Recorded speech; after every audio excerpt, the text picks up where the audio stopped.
Hello. Yes. Sir, now we are live now, sir. Great. Welcome to the 17th module, which is extremely practical. Day in, day out, we have been seeing Apple Watches, smart rings, Aura rings, dozy beds, and it is overwhelming for a physician on what to trust over and above the gadgets. We definitely need some algorithms. We require some extra intelligence, augmented intelligence to navigate us through this extremely complex and overwhelming data. To take us through this, we have two extremely experienced hands-on people from GE Healthcare. Thanks for accepting our request to take us through it. Mr. Parminder Bhatia, who is a Chief AI Officer, and Dr. Rakesh Mullick, who is a Chief Scientist AI. Over to Parminder, and we will take the questions once the lecture is done. Thank you.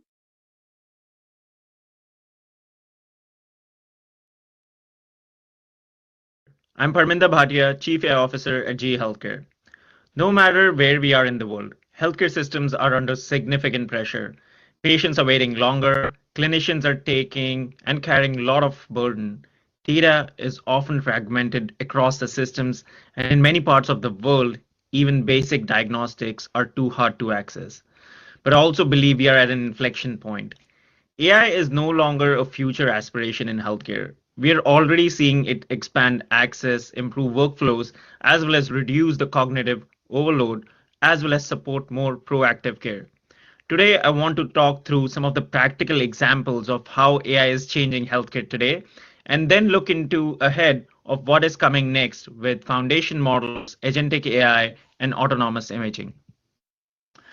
Before we talk about AI, let's ground ourselves in the problems that we're trying to solve.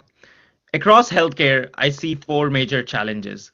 The first is the workflow optimization. Care delivery is too fragmented. Information sits in different systems. Teams spend way too much time coordinating, clicking, searching, and even reconciling the data. The second is the clinician burn down. Have ongoing labor shortages, rising patient volumes, and increasing administrative work. Clinicians are being asked to do more with less. The third aspect is around access to care. Many healthcare systems struggle to provide timely access, especially in parallel, rural, unserved, and resource limited settings. And the fourth is the cost of care. Inflation, staffing shortages, and thin margins are putting pressure on every part of the system. So when we talk about AI, the question is not, is the model impressive? The question should be, does it help solve one of these real problems? Does it improve access? Does it reduce burden? Does it actually make the care more efficient? That is the lens I want to use today. The picture shows one of the most human moments in healthcare, a mother seeing her baby through ultrasound. For many of us, this feels like a routine part of a prenatal care. But in many parts of the world, moments like this have historically been rare. In parts of Ethiopia and across large parts of Asia, access to quality prenatal care can be limited by long travel distances, lack of equipment, shortage of trained professionals, as well as many other factors. For many women, basic diagnostics like ultrasound are simply out of reach, and when diagnostic tools are available, risk can go undetected until it is too late. This is where technology and increasingly AI becomes a really game changer in this space. By bringing portable, intelligent diagnostic tools directly into the communities, care no longer has to be centralized only to distant hospitals. Can happen where the patient is and when it matters the most. With the handheld devices like vScan Air, healthcare workers can confirm pregnancy visibility, access placenta positioning, and identify complications earlier without requiring women to travel long and dangerous distances. It shows how innovation combined with local engagement can actually restore dignity, build trust, and support safer pregnancies. And again, this is not just about technology, it is about closing the gap in access, saving time, reducing cost, as well as ultimately helping save lives. Here's an example of how that access becomes real. So we talked about vScan care. The important aspect is not just about that the device is portable. The important point is it brings imaging closer to the patient. It uses technology designed to enhance image quality, including resolution, penetration, and sensitivity, which are essential for reliable visualization in cardiac and abdominal imaging. And then add AI as another layer, where Caption AI provides real-time, step-by-step guidance as a user acquires an image. Think of this as a co-pilot kind of an experience where it actually helps you to acquire the right kind of image. This matters because in many settings, the limiting factor is not just the availability of the devices, it is also the availability of highly trained experts who know exactly how to train as well as to acquire the right image. With guidance built into the workflow, clinicians with less ultrasound experience can still support in capturing clinically useful images. This is an access unlock where we are not only making our devices smaller, we are actually making the expertise more accessible. This slide actually shows how AI guidance changes the experience using handheld devices. It actually has real-time guidance which turns turn by turn. It prompts the user how to make a move to the probe, how to adjust the angle, and how to improve the view. The quality meter also gives immediate feedback, and auto capture can recognize when a diagnostic quality good image is achieved and save the best clips to preserve the most useful portion of the exam. So instead of relying entirely on years of ultrasound experience, the system helps guide the user towards a right image. This is especially valuable in settings where specialists are scarce. And the goal over here is not to replace trained sonographers or cardiologists. The goal here is to expert guidance expertise to places where it's not possible. And this is a theme I want to emphasize. AI is more powerful when it expands expertise, access to expertise, while keeping clinicians in control. Now let's zoom out from individual patient to a hospital as a system. Hospitals are increasingly complex. If we look across, you have beds, staffing, equipment, discharges, transfers, and patient progression are all connected. A bottleneck in one part of the hospital can have ripple effect across the entire system. And this is where current lecture operations is designed to help predict patient throughput throughout these challenges related to beds, staffing, equipment, and resources across the care units and departments.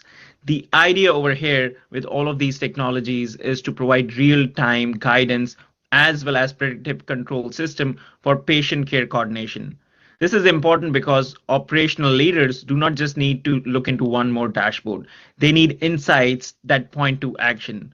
Where is the bottleneck? Which patients are likely to be delayed? What is causing the delay? And what can be done now to improve the workflow? And this slide kind of shows an example of operational impact, such as reducing avoidable delays, creating capacity for additional patients without physically adding any beds, as well as improving transfers. As always, results depend on adoption and specific environment, but the concept is really powerful. Operational AI is about turning hidden bottlenecks into visible, actionable decisions. And when we improve the flow, we actually improve the access as well. And now let's look at how AI gets embedded directly into a device. Looking at an example of a critical care, like chest X-rays are often ordered as stat, but many studies are marked as urgent, and it becomes harder to identify a truly urgent use cases. For conditions such as pneumothorax, delays matters. And that's where some of the technology like Critical Care Suite that embeds AI directly into mobile as well as fixed X-ray systems can actually help you to detect as well as prioritize pneumothorax and support the assessment of these positioning cases as well. The power here is that AI is not sitting outside the workflow. It is actually inside the device, close to the point of care. And the system can provide immediate notification, confidence information, and localization overlays to help bring attention to potentially critical findings sooner. This helps reduce the cognitive burden for clinicians and radiologists having to look through multiple screens and multiple components as well. It also helps to create a more reliable workflow in environments where every minute matters. And again, the goal over here is not to replace clinical judgment, The goal is to help clinicians see what matters sooner with the right context inside the workflow they already use. Now, taking a broader step, with all of these examples, you might ask, if AI can do so much, why has healthcare not adopted AI faster? There are a few reasons for that. Firstly, traditional AI has often been narrow, which means one model that is trained for one task, maybe it detects pneumonia in a chest x-ray, maybe it flags a tumor in a CT. It can be very useful, but it does one thing and only one thing. If you need to slightly tweak the task, you often need to train a new model, new data, new validation, and a new infrastructure. Secondly, healthcare is multimodal. It's not only the images, it is the text, lab, waveform, genomics, clinical notes, device data, and patient history. Traditional models often struggle to bring those data types together. And third, traditional AI can be expensive and difficult to maintain. Each model may require its own data pipeline, its own validation process, its own deployment, as well as its own monitoring. So the result is fragmentation. So traditional AI can be powerful, but it is often too narrow and too disconnected to match the complexity of the healthcare. This is why the field is shifting towards more integrated, generalizable AI models. Now let's look at the other end of the problem. Let's talk about the data challenge. The amount of data being generated in the world is enormous, and major share of that comes from healthcare. Healthcare data comes from everywhere. Your imaging scans, physician notes, EHRs, lab results, bedside monitors, wearable devices, and a lot more. And who has to make sense of all of this? It's the clinicians. A physician may spend between handwritten notes, EHRs, imaging viewers, lab results, and many other data sets, and often in under pressure time as well. The cognitive load of all of these things is overwhelming. And the tragedy is that huge amount of this data gets unused. And hidden in that data could be early signs of chronic disease, pattern across cancer patterns, as well as signals from variables, clues from audios, genomics insight that could actually personalize the therapy. But if the data is fragmented and we cannot bring it to the place in time, then the intelligence remains locked away. So this is both the challenge as well as the opportunity, where the future of AI in healthcare is not just about building better models.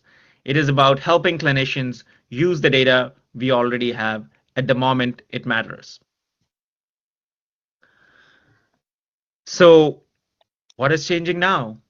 I believe three major advances are creating a new unlock in healthcare AI. The first, the foundation models. These models can learn from large scale data and become reusable across many tasks rather than being built for only one narrow use case. Second is agentic AI. This is where AI systems can plan, retrieve information, use tools, coordinate steps, and support workflows, not just answer a question. And lastly, embodied and physical AI. This is where AI moves into real world, into your devices, your scanners, your rooms, robots, as well as workflows that involve physical action. Together, these advances move AI from prediction to action. They help us imagine a healthcare where AI supports clinicians across the entire workflow, from an image acquisition to interpretation to reporting, as well as to monitoring and follow up. This is a shift from reactive care to proactive, connected, and more human care. Now, let's start with foundation models. 15 years ago, iPhone did not just change phones, it actually changed how we interact with technology. Why? Because it made something that felt really complex intuitive. And because it was not just a phone, it was a platform. One device that brought together messaging, navigation, entertainment systems, search, communication, and many other capabilities. We believe foundation models can play a similar role in healthcare. Today, many healthcare systems and workflows are fragmented. Different systems, different types of data sets, as well as different tools and different models. Foundation models have the potential to unify parts of that complexity. They can learn from large amounts of data, including imaging, text, waveform, as well as clinical context. They can then adapt to many different tasks. And this is why we sometimes describe this as an iPhone moment for AI in healthcare. Not because the technology is simple, but because it has the potential to make complex workflows more intuitive, more connected, and more scalable. Let me explain how foundation models work at high level. Traditional AI often starts with a labeled dataset and with a very specific task. For example, detect the abnormality or segment this anatomy. Foundation models begin differently. They start with a large volume of data, often unlabeled. That data could include imaging data, clinical notes, it could include waveforms, EMR data, and more. The model then learns patterns, structures, as well as relationship from that data. It builds a broad understanding of the domain. And then once the model has its broad foundation, it can actually fine tune for specific clinical tasks. This might include abnormality detection, anatomy segmentation, automated measurements, or even radiological quantification. The power is flexibility. Instead of in the past where we had to build dozens of narrow tools or models, we can actually build one strong foundation that can be adapted to many different use cases. This is how AI becomes more than a feature, it becomes a force multiplier. And as an area, this is where we have been investing quite a bit in foundation models across the imaging domains as well. This slide shows an example across ultrasound, X-ray, and 3D MR. One important concept here is that medical imaging is not best understood as isolated 2D slices.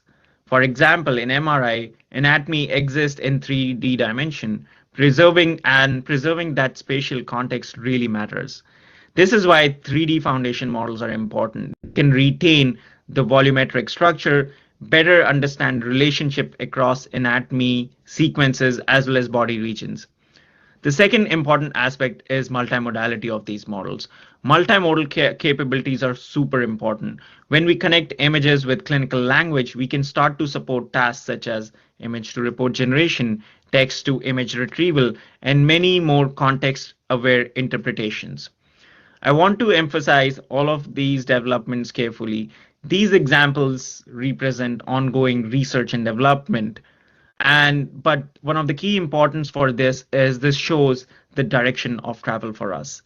The strategic point is that foundation models could unlock as well as accelerate AI development across many use cases while reducing the need to rebuild from scratch every single time. And this is one of the most intuitive examples. We hear from clinicians that they do not want AI to simply add more flags. They want AI that actually reduces work. Reporting is a major area of burden. Radiologists spend a significant portion of their day documenting findings, producing reports. In this research example, a foundation model can generate a draft report from an X-ray image. This does not mean that the radiologist is removed. Radiologist still remains from the decision-making standpoint as well. They review, they edit, approve, and bring the clinical judgment. But if AI can generate a useful first draft, it can reduce the repetitive documentation and give back time to the radiologist. The same concept applies beyond X-ray. In ultrasound, a foundation model can learn anatomy and landmarks at scale. It can support view recognition, quality checks, segmentation, measurement, and potentially first pass documentation. So the question is not whether AI can replace clinician. The question is whether AI can reduce repetitive burden so clinicians can spend more time on interpretation, judgment, and patient care. Now, let's move on from foundation models to agentic AI. Foundation models provide the knowledge backbone. However, agentic AI helps turn that knowledge into a coordinated action. An agentic AI system does more than answering a question. It can reason through the task, use tools, retrieve information, and validate intermediate outputs and coordinate steps across a complex workflow. In healthcare, that distinction is really important. Clinicians do not need one more chatbot. They need help completing complex workflows safely, efficiently, and with human oversight. Agentic AI is where intelligence becomes action. And here is what agentic AI could look like in an imaging workflow. A radiologist or a specialist might say, perform a coronary review. That single request could trigger a coordinated workflow. The system retrieves the right coronary CTA series. It segments anatomy and pathology. It generates the curved planar reformations. It could assess the vessel patency. It could prepare a draft structured report. And it does this in a governed, grounded, and auditable way. This is very different from a chatbot. A chatbot answers. Agentic workflows acts across tools and steps. Another example might be ultrasound. A user might ask, do a right upper quadrant exam. The system could confirm patient context, guide probe positioning, verify the required laws from the region, run quality checks, as well as summarize the key findings and generate a structured draft report for review. The clinicians remain in control, but the repetitive steps are coordinated by the system.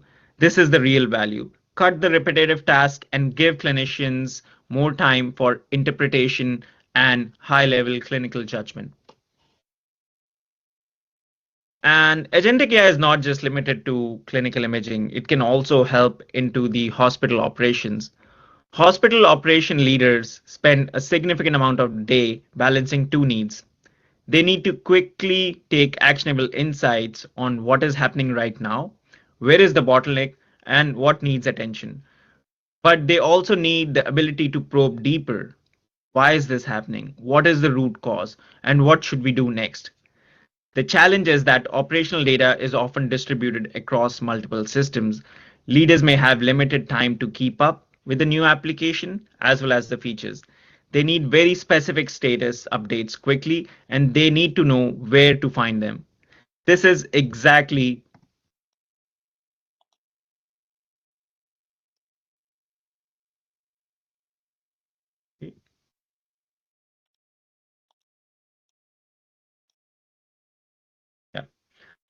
yeah. The challenge, as I mentioned, from the operational data standpoint, is that it is often distributed across systems, which means that in order for them to get to this information, they have to go through multiple sources.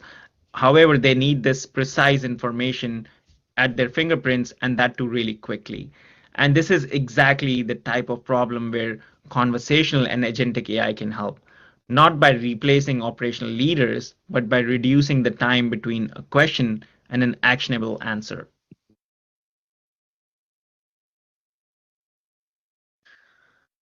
And imagine a scenario here. Imagine if the operations leader had the full-time assistant, one that could answer questions in natural language, one that could provide updates in a matter of seconds, one that could actually unlock access to clinical operations and capacity management data together, and one that could actually help them navigate where to find the answers in real time with minimal number of clicks. This is where the value comes from an operations assistant. The user does not have to learn every dashboard, every filter, every data source. They can ask the question, get the structured answer, and then navigate to the right underlying evidence. This is where AI changes the interface between human and complex multiple systems, where the goal is not just to create more data or to more dashboards or to create more screens, but the goal is faster understanding and better actions. And this slide shows the basic architecture behind the agentic AI assistant or any of these assistants that can come out. A user asks a question in natural language. The system uses large language models, memory, planning, reasoning, retrieval tools, as well as guardrails to generate a response. The important word over here is guardrails.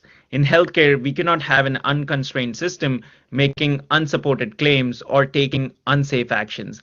That is where guardrails, both at the input as well as the output layer, become super critical. The system needs to know what data it can use, what kind of tools it can call, what it is allowed to answer, when it should provide a link, and when it should escalate or say it does not know. And this is why agentic AI in healthcare has to be grounded, governed, and auditable. The promise is speed and simplicity, and the trust is a requirement here. And now shifting gears on how a simple example of how this could show up in a workflow, looking into an operational dashboard standpoint. An operations user can ask a question in natural language.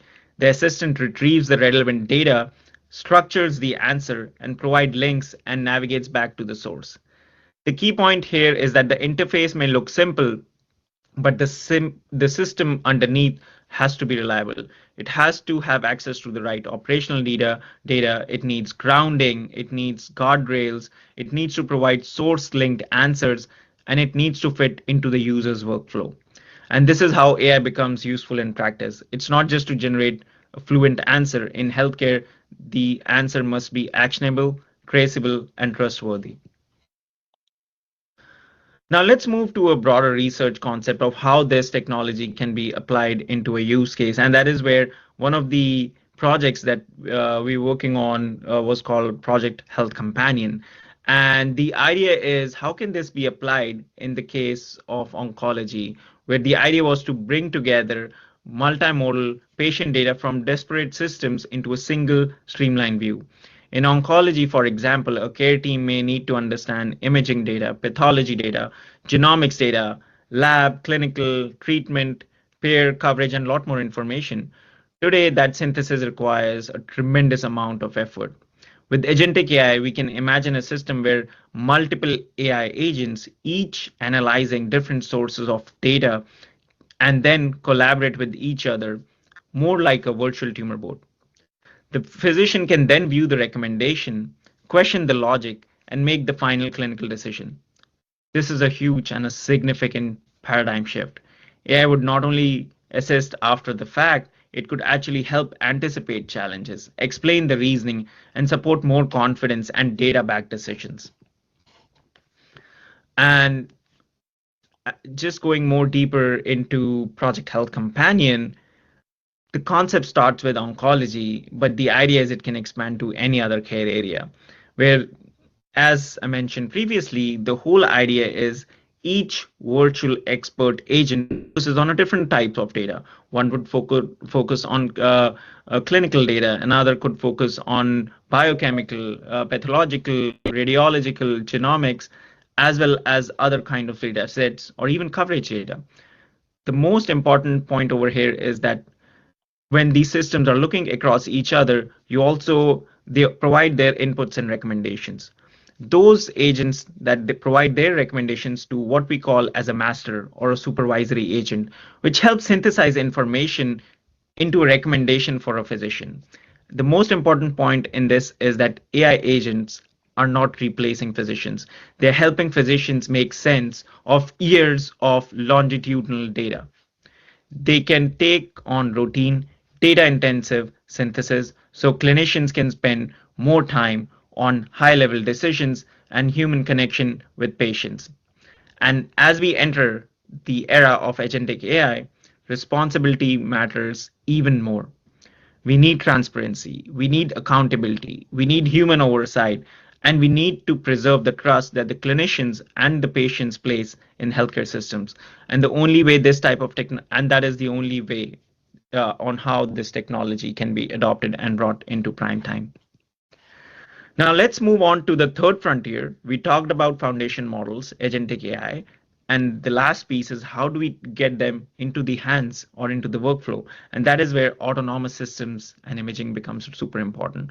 When we talk about autonomous systems, we're not talking about removing clinicians from care. We're talking about supervised autonomy. That means AI helps automate repetitive steps, but clinicians remain in control for exceptions, safety, and final judgment.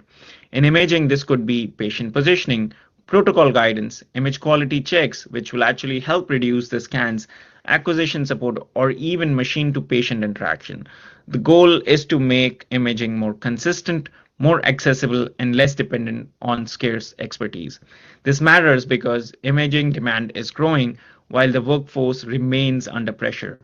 So autonomous imaging is not just a vision, it is a response to real capacity and access problem.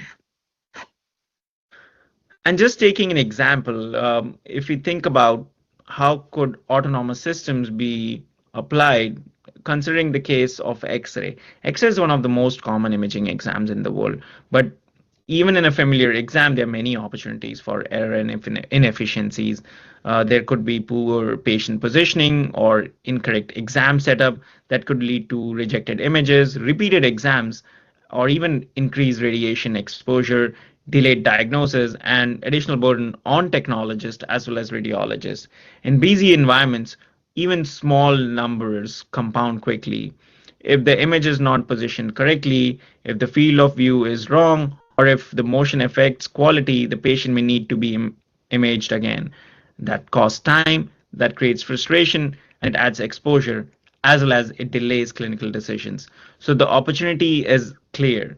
Can AI help navigate setup, check for quality scans in real time, reduce the repeats, and support more consistent imaging? And that is the promise of autonomous systems.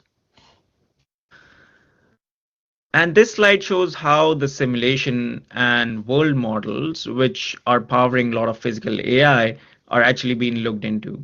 So, with some of these technologies coming out, the digital twins and physics-based simulation can become a real big scenario where we can actually model the room, patient positioning, sensors, scanner movement, and acquisition scenarios in real time. This actually makes the systems more safer because this allows you to test edge cases safely across multiple scenarios. For example, what happens if the patient moves? What if the positioning is slightly off?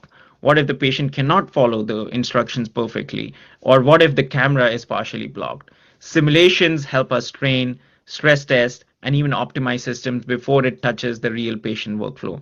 The potential first phase is focused on looking into how can we look into automating some of the two view scans using techniques like key point detection or pose estimation. Again, a lot of these technologies are really future capabilities can and that can actually make the systems more safer and an important direction to go into as well. Because if we can safely automate some of the repetitive imaging steps, we can help technologists focus on complex cases, reduce the burden, and make imaging more consistent, and that too at scale. Before we end, I just wanted to emphasize on as all of these technologies are built out, responsible AI becomes even more and more important. Because as AI becomes more important and powerful, responsible AI becomes even more important and not less. And responsible AI is not just a slogan, it is a system of principles and practices that guide us how we build, how we design, how we develop or monitor AI. We looked into an example for ultrasound where it gives you confidence guidance on how confident the system is. So having that kind of guidance really helps to create more trust and confidence into these systems. These principles show here that include even validity or reliability. Building an AI model is 10% of the time. 90% of the time goes into validation, multi-site validation, so that it is prime time ready, it is safe for use, secure, and resilient, as well as making sure all the components around privacy, accountability, transparency, explainability, and interpretability are kept in mind. And for clinical AI, trust requires more than just accuracy. We need to know what the system is intended to do. We need to understand its limits. We also need to validate its performance. We need to understand it from the protection, cybersecurity, human oversight standpoint as well. And we need systems that keep learning as technology and regulation evolves. This is especially important for as we head into more towards foundation to agentic and autonomous systems where AI may coordinate workflows or interact with clinical and clinician tools as well. So the message over here kind of becomes clear and important where AI should support people. It should be safe, explainable, accountable, as well as designed with human oversight at the center. And let me close with this. AI is no longer theoretical. AI in healthcare is no longer theoretical. And we're already seeing how AI is helping expand access. For instance, in handheld ultrasounds, we are seeing how it reduces workflow delays. That could be in radiation therapy, it could be in detecting deterioration in continuous monitoring, improve operational workflows through predictive systems, as well as reduce the burden through embedded AI into the devices. But the next wave is going to be even more powerful. Foundation models, agentic AI, and autonomous systems. But the measure of success is not how advanced the model is. The measure of success is whether AI helps clinicians deliver care earlier, faster, more consistent, and more humanly. The most powerful healthcare AI will not be a system that replaces people. It will be a system that helps people do what they came into healthcare to do, that is, to care patients. Thank you, everyone, for your time and attention. Thanks. Thank you, Mr. Parminder. Though it is recorded, it is wonderful. We had all the appreciation. NBEMS, you can just switch off you can stop sharing the video. And Dr. Rakesh, we have more than 300 questions in the chat box other than the attendance. If you want to if you want me to read them or you want to take the questions by yourself. I am actually collecting all the questions. There have been many questions, like you said, lots of comments also on the style as well as the presentation itself. Delighted to hear all of that. But I think if you have the questions, I'm aggregating all of these questions. There's a lot of excitement around it, and it's nice to be able to get that So feedback. I'll So read if few you, questions for you to yeah, answer. why don't you One start is, with that, and then I'll catch up with some of the other questions because I recorded some of those down too. so if the AI reports the radiology first, don't you think that radiologists will be biased? Number one, extension of the question is it important to give the confidence of the AI report whenever they report on the AI? And is Right. it what the industry practices? Right. So clearly, I don't know. I've recently just watched this movie called Human in the Loop. Maybe some of you have caught it. It's on Netflix. It talks about where bias comes in from. Obviously, the bias in any of these AI systems is coming in from the data that it's going into these systems, and the radiologist bias is also going to be captured in it. And this is where a lot of the development that we do focuses on the data diversity. We need to look at diversity not just from a single dimension. Diversity comes in multiple dimensions. And when we are building these systems and putting them through rigorous evaluation, that is when we are trying to see how we can minimize the bias. And those are the certain tenets that we follow in the responsible AI schema. Without that, it doesn't go past getting into it. But yes, there will be some degree of bias. Information that we don't know and discover through the AI process will reveal, and that is where I think a large part of it is also in how we can have it in a closed loop system. Once we get this feedback, these systems are not going to be static systems. They will evolve, and that is what the FDA expectation is. Sorry, long answer to your short question. That's perfect. Yeah. Implantable AI. So is it a reality? Is any industry working there? That Well, is I reading mean, your mind sort of thing. yeah, well, there's a lot of work that's happening. I'm sure some of you are following stuff that Elon Musk is focusing on, the elements of building a cyborg, or some stuff that we have seen in sci-fi movies or other, Hollywood and Bollywood presentations. It is inevitable. This is something that will happen as silica is getting introduced into human bodies for various reasons. But I think it's not that we stepped out on a morning on let's say 2005 and we had an autonomous vehicle driving us. It takes steps. There is a whole process and evolution that happens, particularly in system which is very, very, very regulated across the spectrum. So I think some of that decision making at a very small level will come in. If you look at infusion pumps that are being used, let's say for T1D patients, there is AI already embedded in it. There is logic that is happening which is bringing insulin into the body. So it's not something that's out not out there. It's already out there. But we hope that there will be care and the guardrails put around when this is going beyond where we imagine it can go. Right. So extension of this question.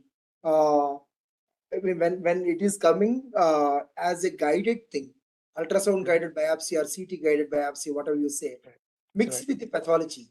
So will there be any future that you read the MRI or CT scan and then with a very reasonable thing to find that if I hit this area, it will be grade 3. If I hit it is grade 1. If I hit this area, it will be normal.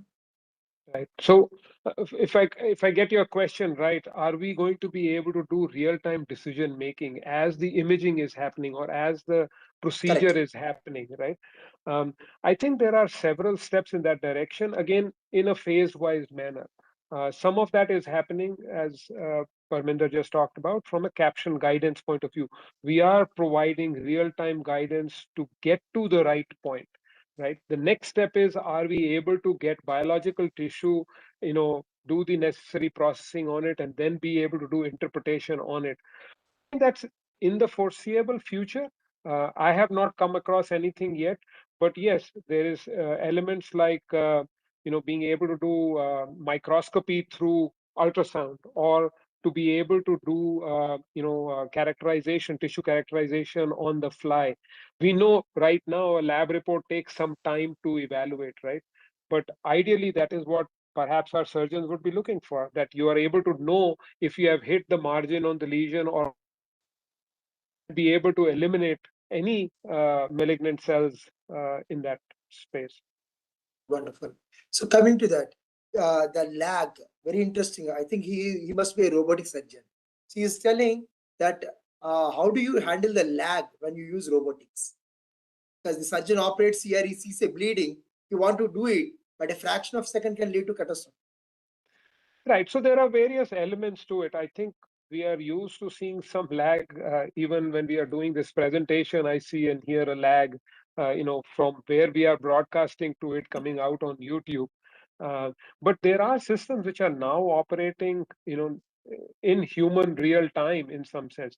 But let me just bring that, the visual lag is, operating at 30 frames a second or whatever, right? That's how we visually look at it.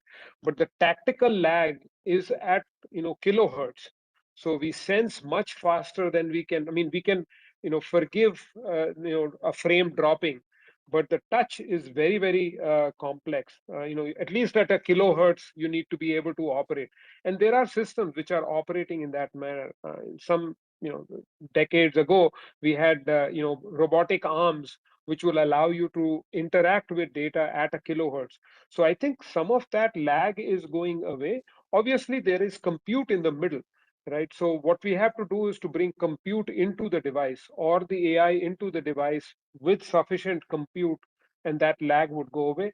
The only thing that would be left is transmission loss.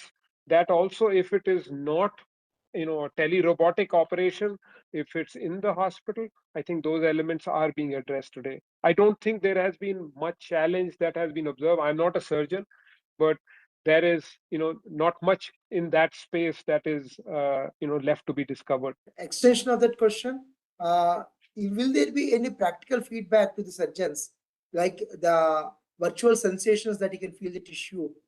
Is the industry moving towards that? Right. So there have been several efforts in that direction. There was a company called Sensible Technologies, which was focusing a lot on being able to provide haptic feedback. Uh, I know we use a lot of auditory feedback. To make it all multimodal is the objective ultimately, but to provide that at, high frequency, the haptic feedback is more complex, because you need to now model it. It's not taking just some, because we have very complex sensation capabilities, not a single channel of video coming in, but you have much more complex, enriched feedback that is coming in. And that is, I think, a little further out than now. But certainly there is, haptic in our phones. We are already seeing that, right? The keyboard tap and so forth. So there are some elementary mechanisms of doing it, but not necessarily. Tomorrow we will be expecting the surgeon to also feel the pain of the patient, right? That Right. would be still some way to go, I think, on that, unless we are also neuronally connected back into the surgeon's Yeah, brain. got it. Right. That's a sci-fi again. Right. So thank you, Dr. Rakesh. Stay tuned and then just keep on noting the questions. There are a couple of portions which were missed. Probably software as medical device, which I plan to Mhm. cover in another 10 slides. I'll start the presentation. Meanwhile, you can just note the questions and we'll continue our Sure. discussion after 10 more minutes. Is that Great. okay, Dr. Rakesh? That sounds good. Perfect. So again, back to the class. All right. Here we go. Um, so We need to understand we had a lot of things. Not every smart device is clinically smart, right? So this is where we stand, and there is something called signal. Signal is a physiological thing that is captured by the machine through a sensor. And noise, whatever is not intended to be captured, is called noise. And there you stand as a clinician. So between these two things, you need to make a call whenever you look at the wearables. So this is what I want to just quickly cover, because wearables and medical devices and SaMD are the three portions. So wearables, I will quickly run through. We all know that there are smart watches. Classical example is elderly man using a AF at early morning 3 a.m. goes to the hospital, gets treated, is a positive use case. But athlete when running, if it is wrongly triggering AF, it is actually blocking his capabilities of training and other things. So you need to play between those two things. Even the optical sensors in the dark skinned people will measure the SpO2 a 5% less. And you need to understand whenever you read the smartwatch. Smartwatch is a single lead ECG. It is not a 12 lead ECG. There is a correlation. Schwarzy et al. In 2006 found that 12 lead ECG can be replaced for two specific conditions, that is heart rate and AF. And that's how the myth has spread along that single lead is equal to 12 lead. No, only for these two conditions, that is heart rate and AF detection, it is a reasonable alternative. So you watches, whatever you're seeing is only heart rate, and the ECG pattern may not be truly representative, but AF can be detected with a reasonable confidence. The 12 lead provides everything that you see in our clinical practice. Problem with single lead, limited view, you cannot localize, axis is not known, conduction issues are there. There is something called vector cardiogram which is going to replace. Coming to the next commonly used wearable, CGM, continuous glucose monitoring. It really helps preventing the nocturnal hypoglycemia, readjusting the insulin doses, preventing a lot more pricks. It comes with a cost. Let me not go into the cost part of it. But the problem is the classical Indian high carb diet, which goes to the peak and trough in 15 minutes, everything is gone before the second reading is measured. Suppose 9 o'clock, I take a reading of 100 sugar. I took a gulab jamun, and next reading is 9:30. You miss the actual thing of glucose surge. Second problem, if you put it in the edematous arm, the readings are 40 milligrams per deciliter low. That is very, very difficult situation. In sweaty arm, also it is low.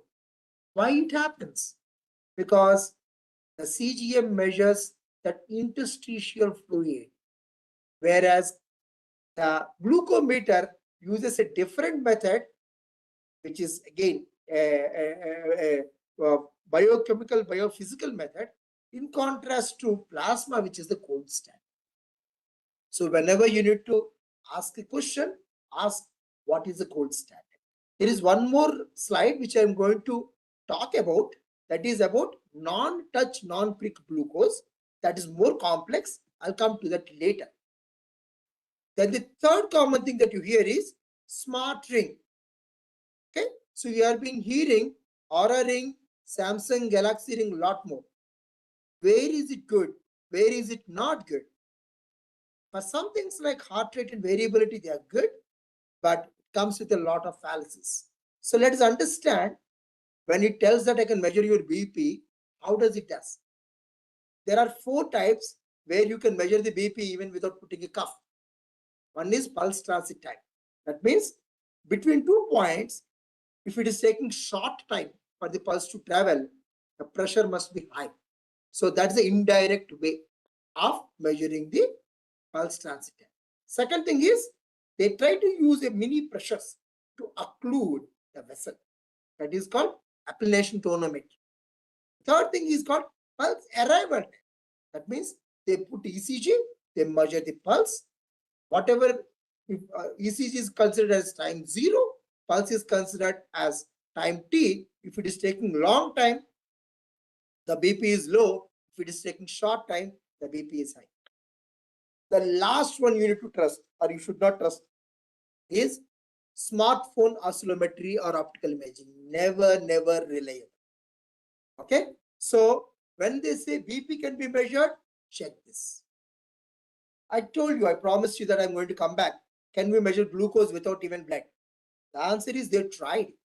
They used two different wavelengths and then just try to see what amount of light is penetrated, and the glucose changes the absorption, scattering, and volume and viscosity. They tried to plot multiple graphs and they came with a plus or minus value of 10 to 20 milligrams per deciliter. What does it mean? If I say your glucose is 100, it is anywhere between 90 to 110. So glucose fluctuations can be monitored, but the exact measurements cannot be told by these things. So hypoglycemia prevention, good. Regular monitoring, bad. Can I do it for the creatinine? The answer is yes, you can do it. Again, 3 different leads, that photo detector, NIR LED and green lens, measures decently accurate, but the philosophy and AI behind it is slightly different. Smart beds, dozy, writhings, lot of them are there. Sleep apnea to remote PPG monitoring. They do a lot of things. The problem is if there is a partner in the bed or if there is a pet on the bed, you have a very wrong values. Major problem, entire thing in the world of wearables roams around a very key Moola mantra called HRV, heart rate variable. That means what is that interval between two heart rates? More the variation, more the adaptability, more healthier you are. I can cheat HRV. HRV induced stress, HRV induced sleep, REM, NREM. Everything is based out of this HRV. So if you measure HRV wrong, your entire things goes for a toss. Problem with HRV is ECG measures the best, PPG second best. You already lost 10% there. And at different heart rates, HRV is different. So you lost another 20%. So you're already compromising 30% if you are measuring a PPG from a ring or a watch. Added to that, there are motion activities. So heavy trust on the wearables is something that you should take with a pinch of salt, probably I can say a mug of salt. Remote monitoring, it takes care about the volume of the blood that changes in a skin over a period of time. Again, accuracy 60-70% means 40 to 50% you need to be careful. Smart specs, more practical. What it does is it will look into it, it will decode. It's like a I can say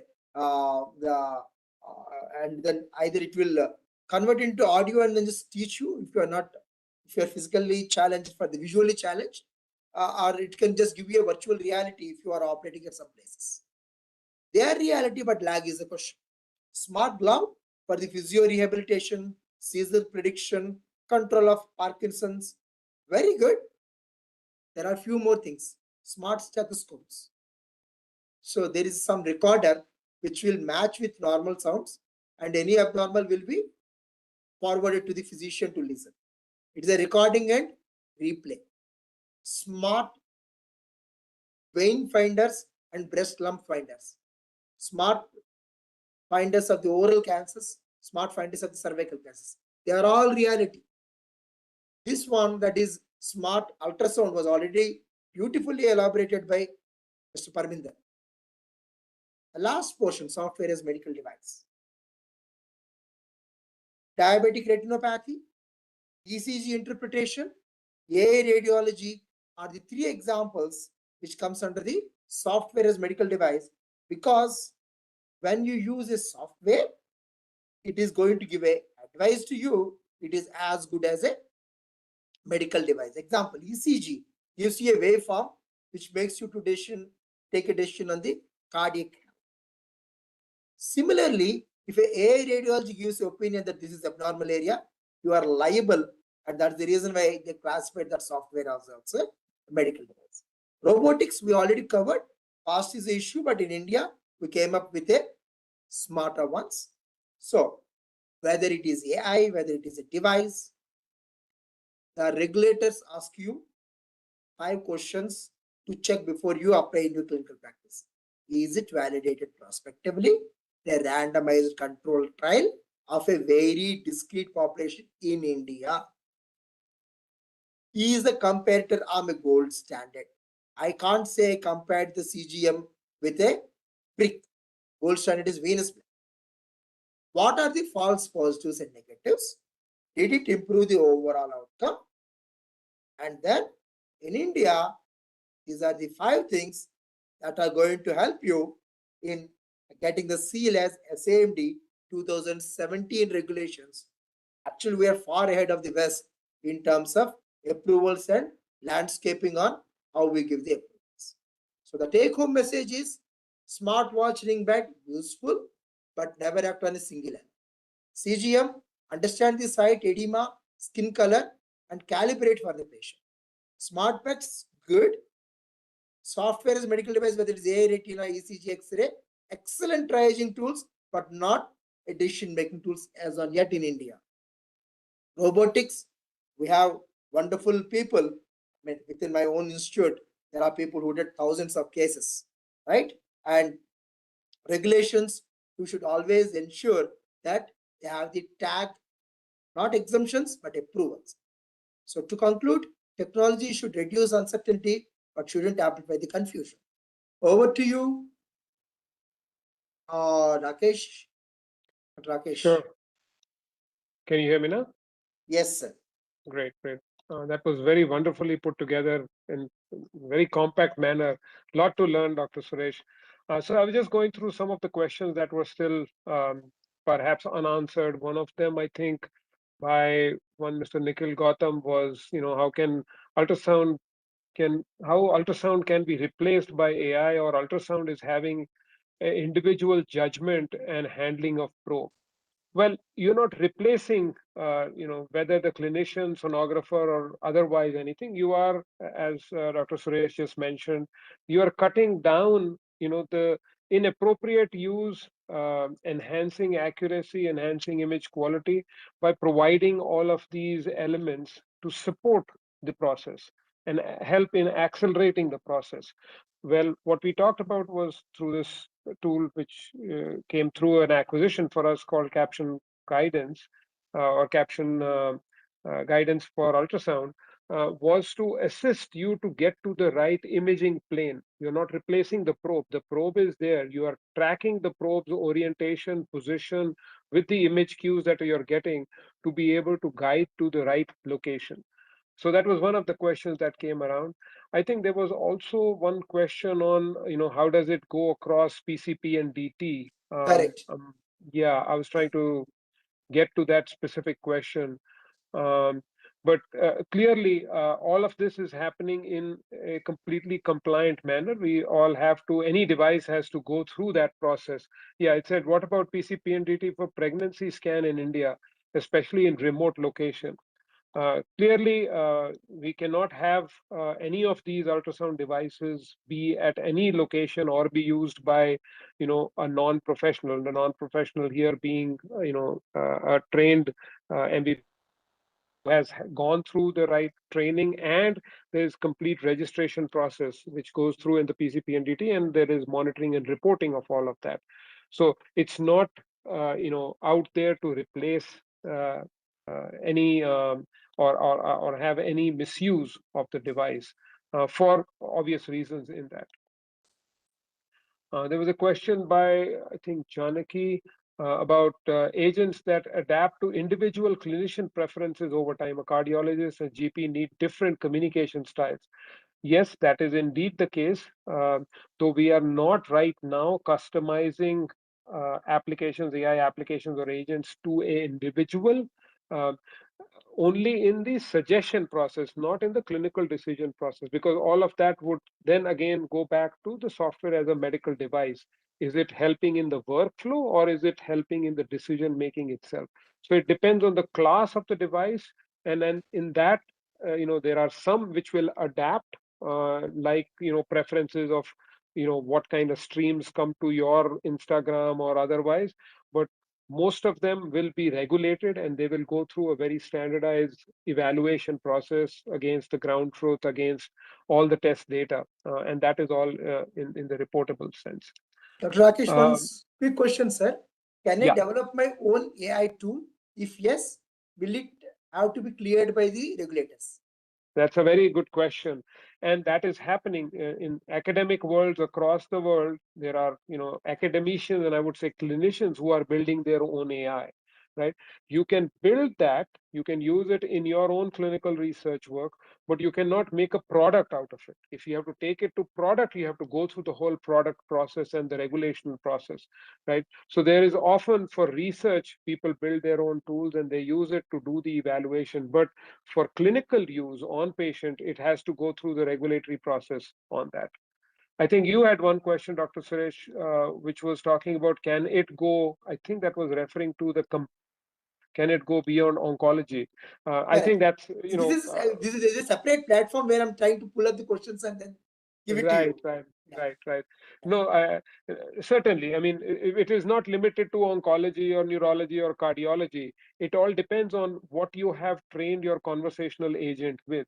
We are using these for service also, right? There's a lot of service manuals that our service professionals have to take along or refer to.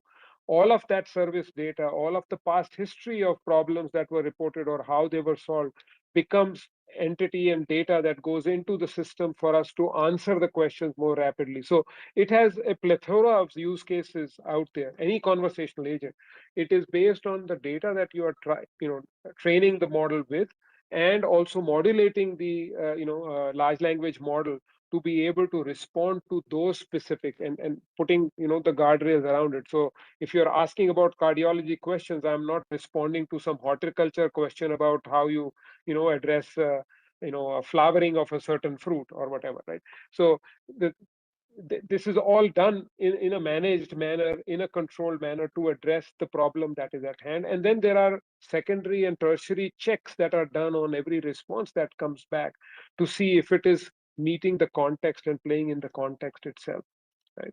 That's wonderful, sir. We are clocking 5 Probably at o'clock. We time. can take one more Okay. question, sir. Okay.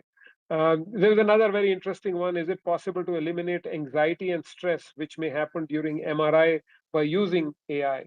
There are certainly several efforts ongoing in that space. Obviously, the simpler ones are creating an environment within the scanning room to reduce the anxiety of the patient by providing them tools which tells them exactly what is going to be happening, to put them through, prior to their examination, through an experience of going through an MRI exam, or for that matter, any other medical procedure also. The more educated your patient is, the lower perhaps will be the anxiety. But to do that live, I think there are methods that have been experimented with by providing visual and auditory feedback, and by providing very simple things. You don't need very advanced things to have eye contact with the operator, eye contact with your care personnel who's traveled with you for the scan. So there are various ways of doing it. AI would rather be doing it through, prior to the procedure rather than confounding it with what the procedure is, ongoing. Because sometimes you are also measuring functional information. Let's say you're measuring functional MRI, which is needed for a certain assessment of, the sanctity of the neurological system, or you're doing stress testing in some way. So you don't want to confound both of these pieces in there, but there are certain methods to do it. So I'll stop there. I know there were a few other questions. We should. Thank you very much, Dr. Rakesh. Such a wonderful explanation. And thanks to you and Parminder as well for accepting. I know you're quite busy in GE. I have seen you people, how hard you work and how meticulous you work before you just bring a, not only GE, but for that matter, most of the responsible corporates do the job, right? Well, So, hats off to all the physicians who are on the line, because what you guys do, none of us can ever do. So We appreciate this opportunity to be here on behalf of Parminder. I know he's in a time zone where he could not join in. It's 3, 4 in the morning for him. Thanks to you, especially Dr. Suresh, for having this opportunity for us, and for Ravi for coordinating that for us. Absolutely. There's All the also one credit goes to person. National Board.